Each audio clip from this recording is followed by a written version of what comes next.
Mushtaka wa antal musta'an la hawla wa la quwwata illa billah.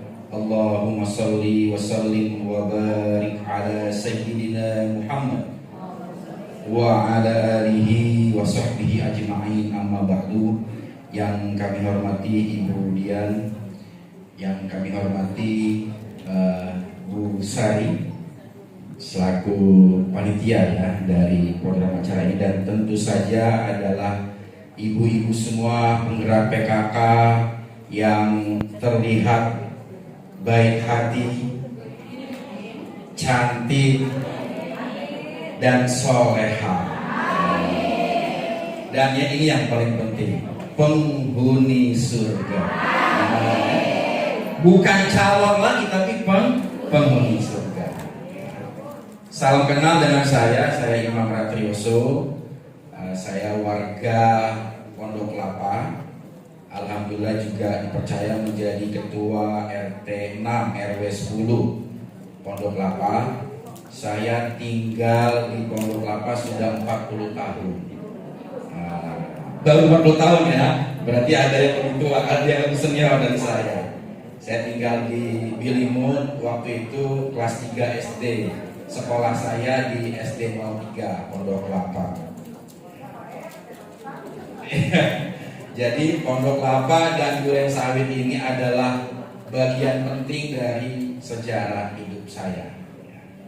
Kemudian saya juga berkesempatan menjadi pengurus bidang dakwah di Masjid Raya Baitus Salam Bilimun. Ya, sudah pernah ke sana? Sudah pernah menikah di sana?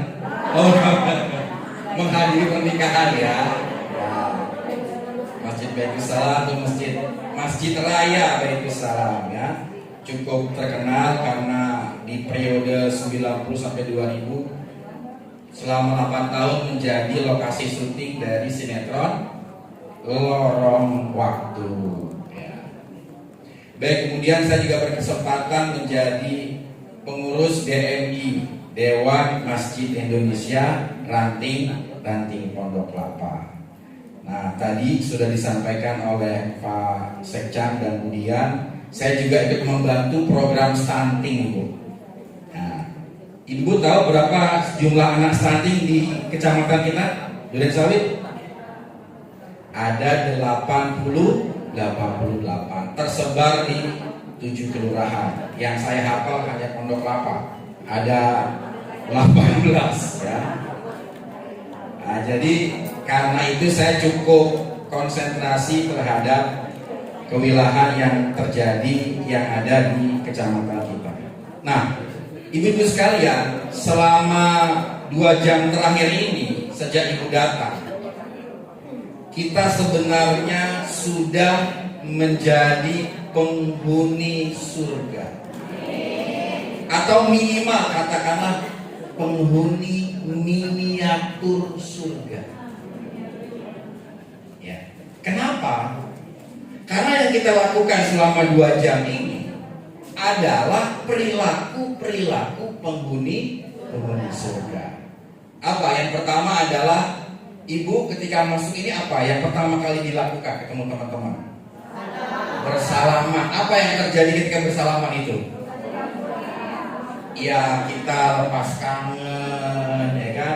Kita menatap wajah kawan kita, ya. Kita bercerita, ya. Mungkin dari awal aku niat bener pengen datang, pengen curhat ke temanku, betul nggak?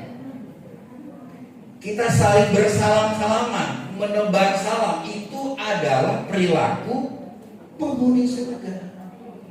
Nanti insya Allah kita di surga yang sebenarnya nanti, ya, kita berada di klaster kita masing-masing. Mungkin kita namanya klaster surga, klaster Pondok Kelapa. Ya, kalau Budian surga klaster Ceger, Madudut Ceger kan.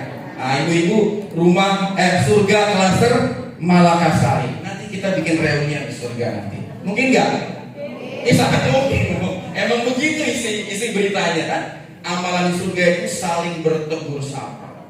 Cuma nggak kebayang ya kan, surga itu katanya seluas langit dan bumi. Rumah kita luas banget ya, seluas langit dan bumi. Yang kedua, perilaku surga adalah Selama 2 jam ini tadi kita ada tahlil, ada tasbih, ada apa lagi tadi?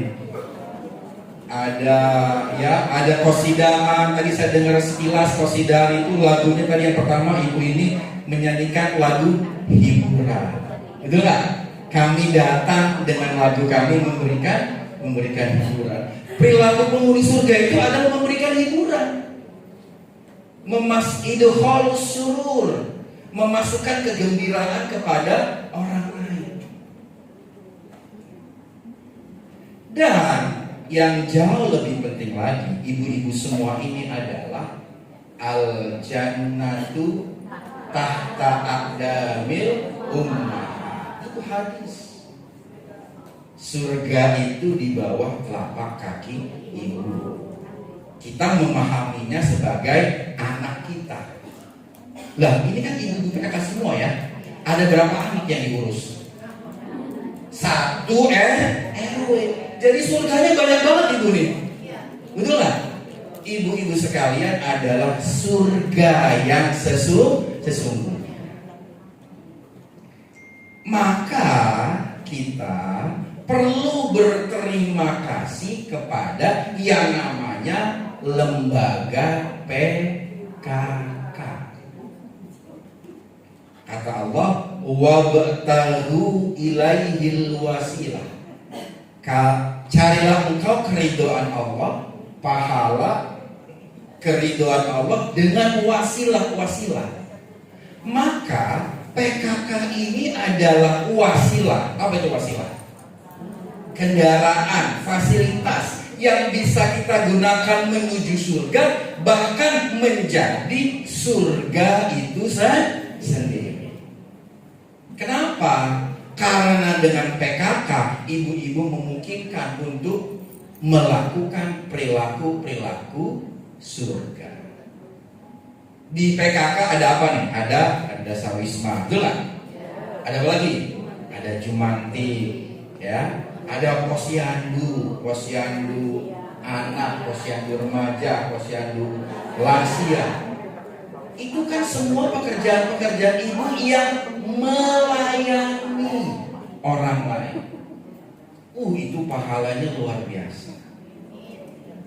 Dan ibu-ibu semua tanpa disadari ataupun tidak disadari, selama aktif menjadi anggota PKK ini mendapatkan keberkahan-keberkahan dari dampak-dampak melayani umat, melayani warga.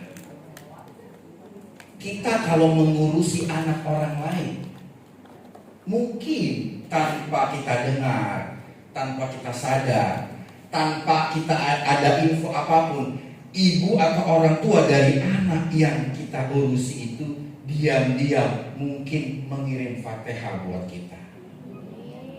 Terima kasih ya Allah kepada ibu itu yang tadi meninjau rumah saya, ngurusin Jumantik saya. Ternyata di rumah saya banyak nyamuknya.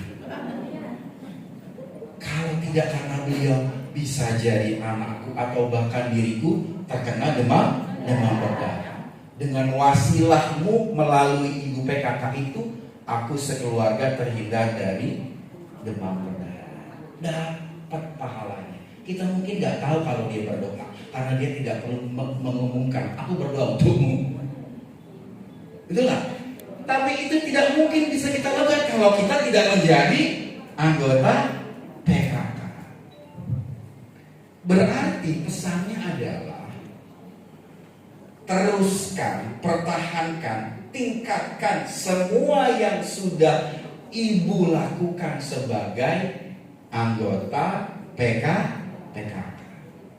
Jadi kalau diibaratkan ya Bu ya, diibaratkan pekerjaan, di listing pekerjaan ini, ibu menjadi anggota PKK itu sudah di level yang tertinggi dibandingkan yang lain.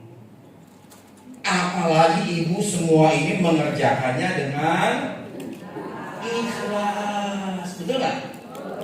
Digaji nggak ibu-ibu ini? Hah? Kok enggaknya pelan sih? Digaji nggak? Ada yang digaji, ada yang nggak digaji lah gitu ya. Tapi digajinya kecil banget, ya kan? Tapi pahalanya Dibandingkan dengan beliau-beliau komisaris, beliau bekerja keras wajar, digajinya tinggi banget. Nah kita mungkin 3 hari selesai hasil gajiannya kan? Itu yang menjadi pahala. Sayangnya kita belum diizinkan oleh Allah untuk diperlihatkan pahala dari amal-amal kita. Betul nggak? Pernah nggak ibu-ibu dengar cerita seorang sahabat yang suatu ketika Rasulullah, mana si fulan itu sudah berapa hari kok nggak kelihatan? Setelah itu, wah ternyata si sahabat ini sudah meninggal ya Rasulullah. Rasulullah akhirnya takziah.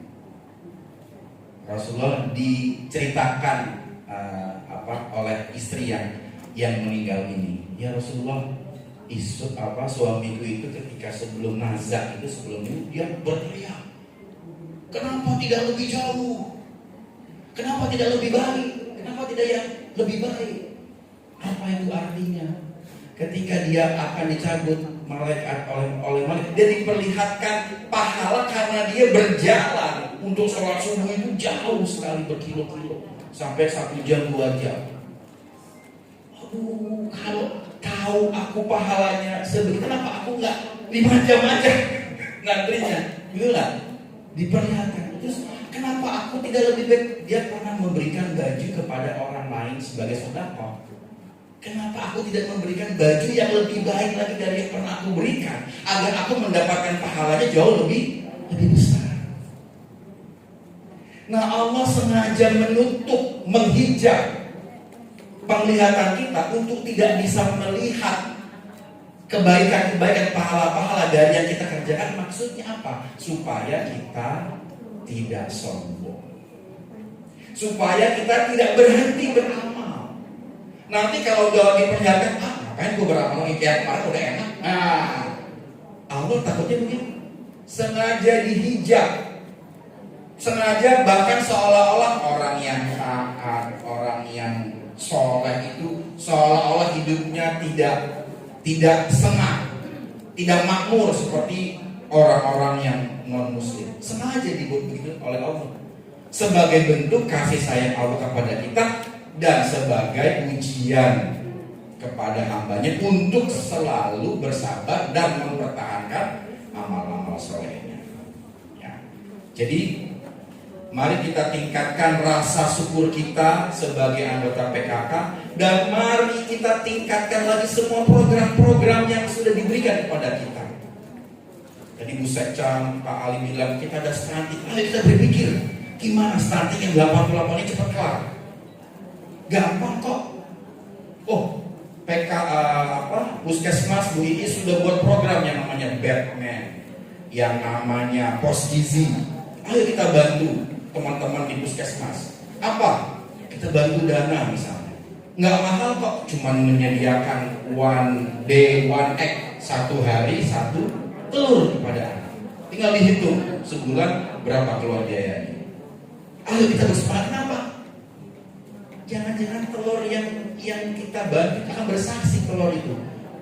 Mungkin lucu juga kalau kita bilang, ibu itu sudah dibantu ya. Lucu juga kalau kita bisa melihat telur itu bicara. Ayo kita semangat, dan kita melatih diri kita dalam keadaan apapun, dalam event apapun, dalam kegiatan apapun, kita harus jadikan, kita niatkan bahwa semua yang kita kerjakan itu menjadi wasilah pengantar kita menuju surga. Kalau begitu konsepnya, kalau begitu cara berpikirnya, kita tidak mudah sedih, kita tidak mudah mengeluh. Kenapa? Karena kita yakin yang aku lakukan ini akan membawa aku ke surga. Kalau aku harus capek-capek, kalau aku harus berkeringat, kalau aku mungkin tidak dihargai oleh manusia dalam bentuk ya sekedar pujian, tidak dihargai oleh manusia dalam bentuk nominal yang cukup, ya nggak apa-apa. Itu nggak ada artinya apa-apa, karena tujuanku adalah surganya Allah, adalah ridhonya Allah. Kalau semua cara berpikir kita di dalam menjalani kehidupan ini seperti ini, Hidup itu indah sekali. Ada tadi kawan kita nih, Pak siapa yang pakai peci hitam tadi di depan tapi mundur, ya kan? Ya kan? Beliau tugasnya kalau nggak salah sebagai penjaga Air Petra, betul nggak? Kalau beliau, dan mungkin beliau sudah menjalankan, niatnya adalah menjaga Air Petra ini dengan baik.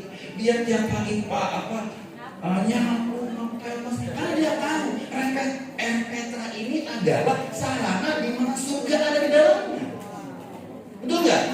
Ada PKK datang ke situ, ada pramuka datang ke situ, ada Pak Lurah datang ke situ. Dia ngebersihin, nyaman ya di Air Petra yang meskipun nggak ada asap tapi nyaman, wangi. Ya dia dapat pahala, betul nggak? Maka jangan sampai yang tadi ibu bilang itu musolahnya bau. Terus kita pindah ke sini, nah ini kan jadi kebalik-balik ini. Ya? Musolahnya bau, musolahnya ini, ya kan? Nah itu jadi masih PR itu buat kita. Kita belum menjadikan apa yang ada di hadapan kita sebagai sarana menuju surga. Itu ya poinnya ya. Mari kita melatih diri kita terus menerus. Apapun yang kita kerjakan menjadi sarana kita menuju surga. Baik, yang berikutnya tema kita adalah Muharram. Betul nggak? Berapa hari kita Muharram nih? Muharram itu kita pahami sebagai apa? Tahun baru Islam, ya.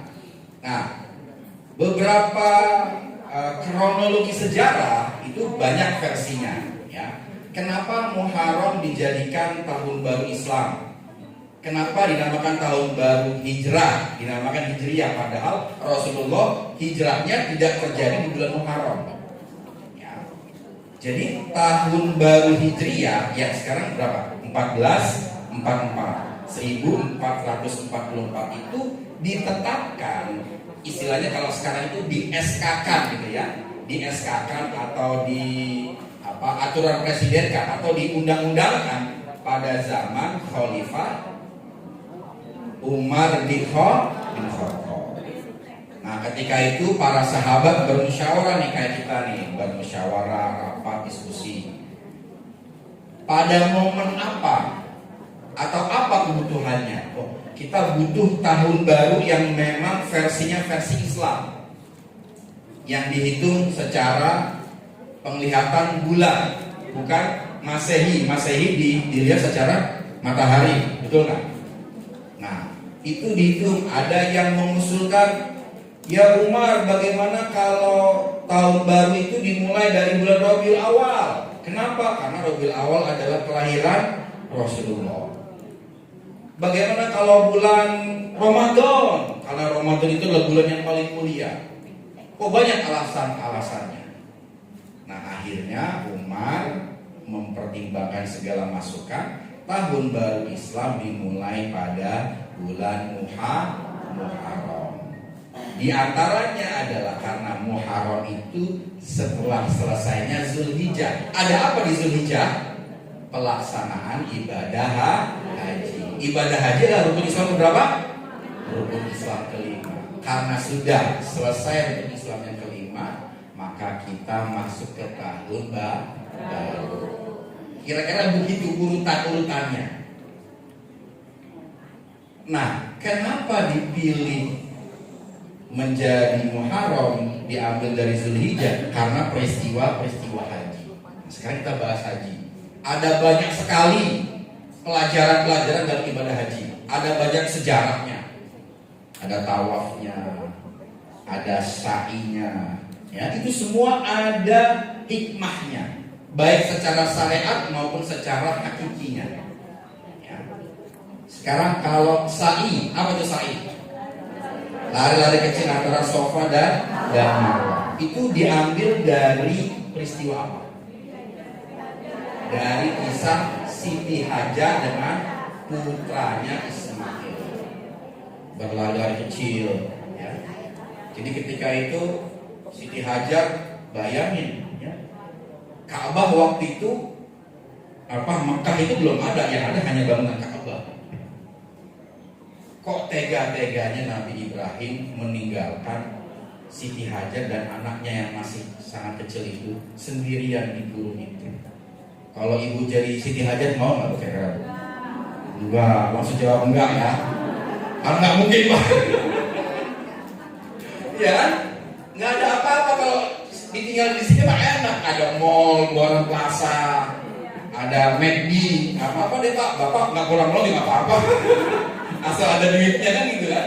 Ini enggak ditinggal, nggak ada apapun lah, nggak ada uang, nggak ada dia, nggak ada, tinggal gitu aja.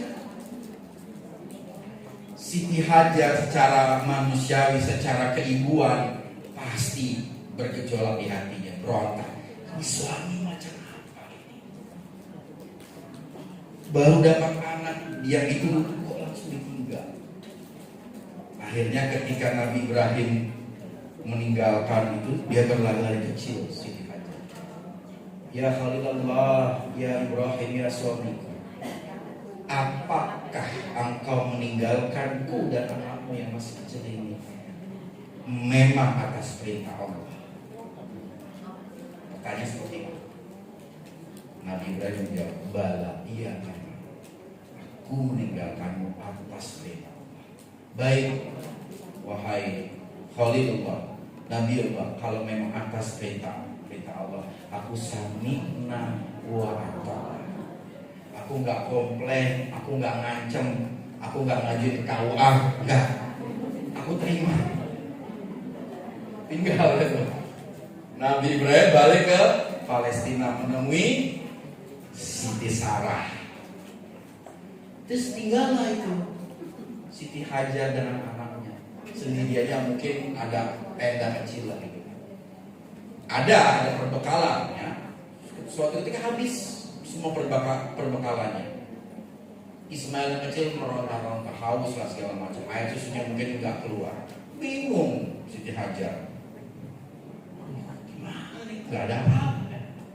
Nah, di gurun pasir itu kita sekarang sudah jarang kita lihat. Ada fenomena Fata Morgana.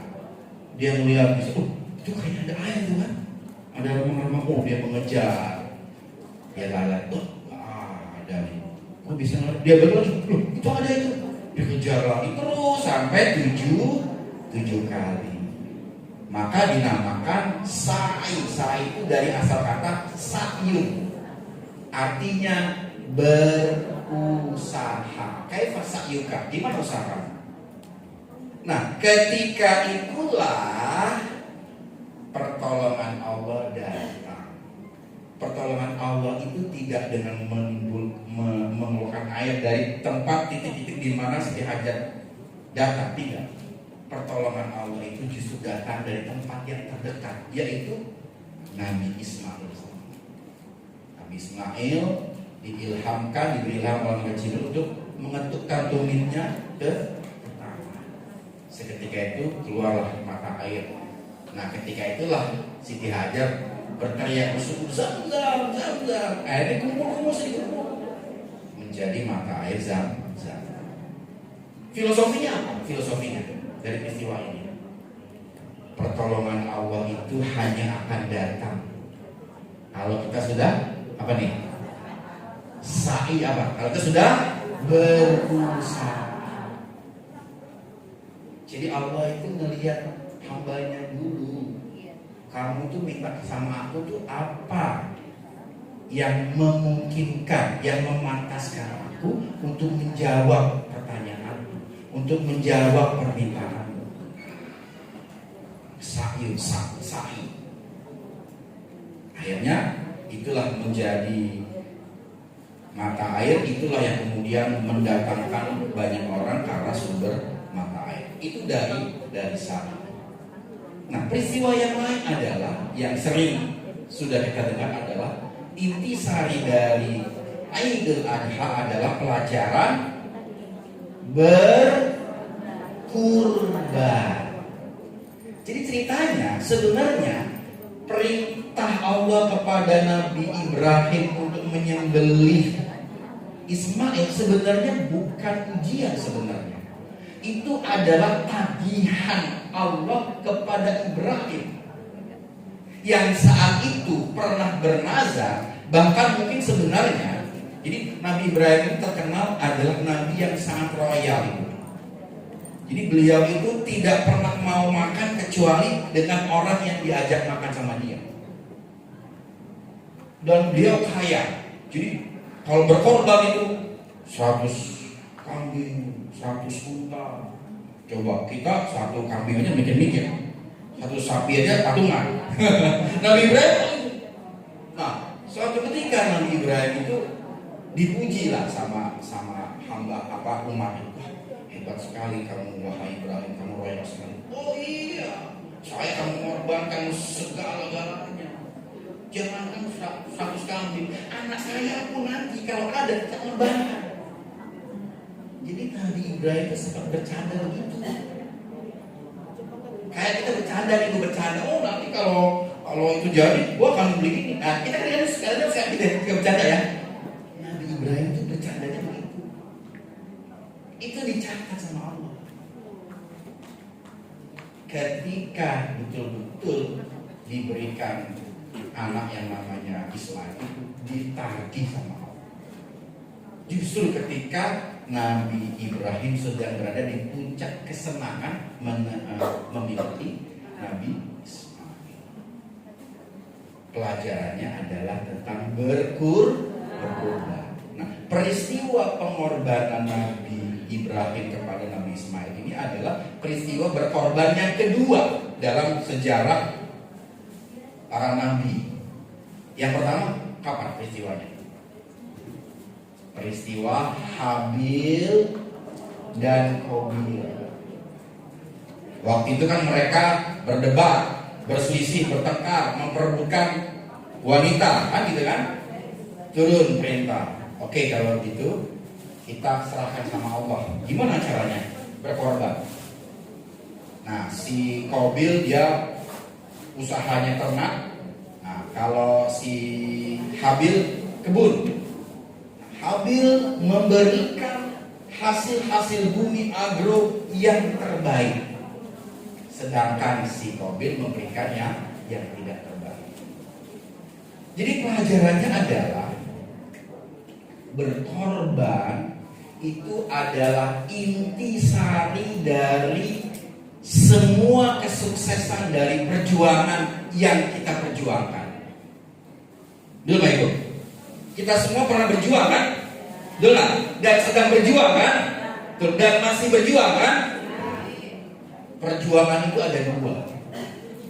Perjuangan mendapatkan, dan bersamaan dengan itu, kalau ingin mendapatkan, kita juga harus berjuang melepaskan. Contoh begini. Nih, saya ini megang dua-duanya nih. Saya punya feed, saya punya speaker. Saya mau kue ini. Apa yang harus saya lakukan? Lepas satu. Buka. Baru ambil. Dapat. Artinya apa? Artinya kalau ingin mendapatkan sesuatu, kita harus mau melepaskan sesuatu. Dan ketika kita melepaskan sesuatu, pasti akan mendapatkan sesuatu. Udah itu aja kehidupan itu. Mendapatkan, melepaskan, mendapatkan, terus begitu. Semakin kita ingin mendapatkan sesuatu, semakin kita harus melepaskan sesuatu yang sepadan dengan itu. Wa minal laili fatahajjat bihi nafilatan lak asa ayyab'atsaka rabbuka maqaman mahmuda. Kalau kamu ingin mendapatkan kemuliaan, kalau kamu ingin diangkat derajatnya sama Allah, kalau kamu ingin dicintai oleh Allah, apa? Kamu harus merelakan kenikmatan bertidur. Enggak? Karena kenikmatan itu hanya diberikan kalau kamu tahajud. Tahajud itu di sepertiga malam, gak mungkin di siang bolong. Betul gak? Kalau kamu ingin diangkat sama Allah, dimuliakan sama Allah, kamu melepaskan kenikmatan bertidur. Kamu mengurangi jam tidur kamu, atau minimal kamu mengatur jam tidur kamu, sehingga kamu bisa bangun tahajud. Di sanalah kamu mendapatkan kemuliaan dari Allah. Kan begitu itu. Kita semua pernah jadi mahasiswa, betul nggak? Ya kan? Ini sebagian besar sarjana kan? Dulu zaman kita kuliah, zaman kita UTS, UAS, ya nggak? Demi mendapatkan nilai B minimal atau A, apa yang kita korbankan? Kita nggak kemana-mana. Ajak nonton, nggak, gue mau UAS, jatuh ya. Ajak ngafe, mau UAS, nanti gitu ya. Kan berkorban kita demi mendapatkan nilai yang bagus. Sebaliknya kalau orang tidak berani berkorban, tidak mau berkorban, ya dia tidak mendapatkan apa-apa. Jadi pelajarannya adalah latihlah terus menerus pengorbanan kita. Karena pengorbanan adalah kunci dari semua kesuksesan perjuangan-perjuangan yang akan kita dapatkan.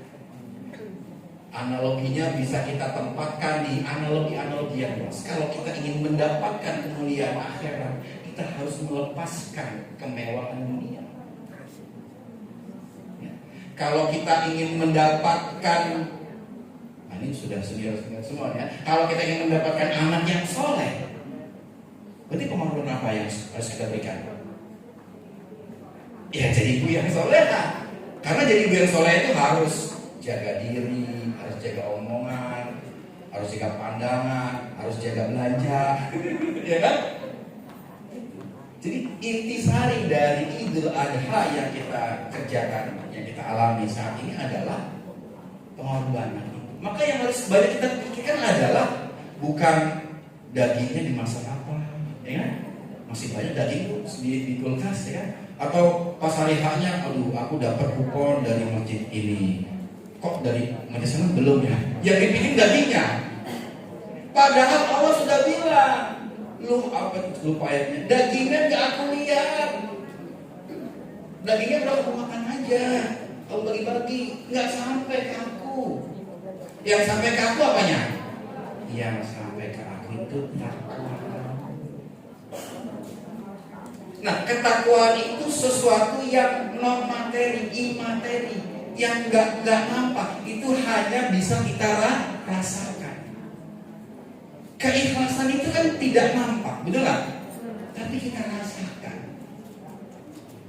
Ibu-ibu kita semua sudah sangat terlatih mengikhlaskan sesuatu, betul nggak? Dan ketika kita belum ikhlas, masih ngeganjel tuh, masih ngeganjel di kerongkongan mungkin ya, itu belum plong. Pengalaman kami sekeluarga 21 tahun yang lalu menyaksikan bagaimana almarhum ayah saya nazar. Ya, itu di layar itu masih begini. Tapi begitu ibu saya datang, nangis segala macam, ya wes Pak, aku harus ikhlas, langsung itu perjuangan untuk mengikhlaskan itu tidak mudah. Tapi dengan tidak mudah itulah nilai yang tertinggi. Jadi kita berjuang untuk mendapatkan sesuatu, itu sangat sulitnya kita berjuang untuk melepaskan sesuatu. Dialektika antara kehidupan ini itu terjadi seperti itu, mendapatkan, melepaskan, kebaikan, keburukan, keadilan, ketidakadilan, terus begitu. Inilah isi di dunia. Nah, kalau kita terlatih untuk mendapatkan, terlatih melepaskan, akhirnya kita paham bahwa semuanya selalu mengandung hikmah. Oke, terakhir ibu sekalian tentang Muharram. Tadi kita sudah paham ya, pelajaran tentang berkorban, pelajaran yang didapat dari haji. Kenapa salah satu indikator dari Umar bin Khattab menjadikan Muharram sebagai tahun baru hijrah? Karena telah terjadi banyak perubahan-perubahan di dalam ibadah haji. Nah, perubahan-perubahan yang terjadi selama ibadah haji di Zulhijjah ini harus disambut dengan sesuatu yang baru. Namanya Muharram. Muharram. Maka yang selalu didengungkan tahun baru hijrah, yang selalu didengungkan adalah ayo kita hijrah, ayo kita pindah, ayo kita berubah. Itu memang benar. Apa itu hijrah? Hijrah itu adalah pindah dari yang belum baik menjadi baik, dari kurang baik menjadi baik, dari baik menjadi lebih baik, dari lebih baik menjadi sempurna. Ilmu ini justru dikerjakan oleh orang-orang Jepang. Namanya ilmu Kaizen. Ilmu menyempurnakan, mengoptimalkan.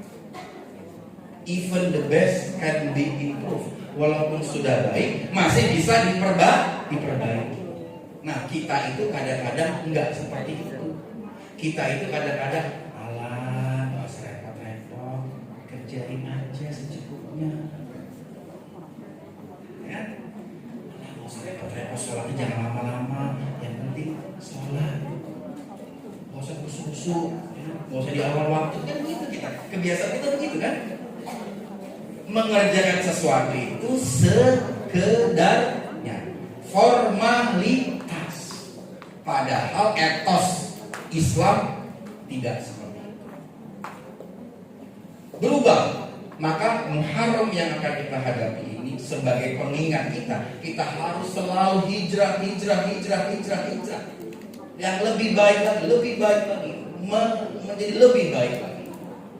Melayani suami, mengasuh anak, beribadah semua. Sehingga dalam hidup ini, ibu-ibu sekalian, tidak ada istilah istirahat. Ya, saya santri waktu saya nyantri di Gontor itu didoktrin sama Pak Kiai. Kita umat Islam tidak ada istilah istirahat, nggak ada istilah leha-leha. Yang ada hanyalah pergantian amal, pergantian pekerjaan. Dari ibadah tidur menjadi ibadah bangun, dari ibadah bangun menjadi ibadah sholat, dari ibadah sholat dari ibadah masak, dari ibadah masak menjadi ibadah mencuci piring. Terus begitu selama 24 jam sampai doanya kan itu apa tuh? Allahumma ya Allah, jadikanlah kematianku sebagai istirahatku dari kehidupan. Istirahat kita adalah di liang lahat mati, istirahat. Dan apa yang kita lakukan dalam istirahat? Kita menikmati semua amal-amal. Kita ditemani sama telur. Telur stunting saya. Ditemani sama roti tawar. Ini roti stunting saya kemarin banyak banget. Udah sampai nanti di hari pembalasan. Ya, semoga ada manfaatnya. Kurang lebihnya mohon maaf. Akhirul kalam. Wassalamualaikum warahmatullahi wabarakatuh.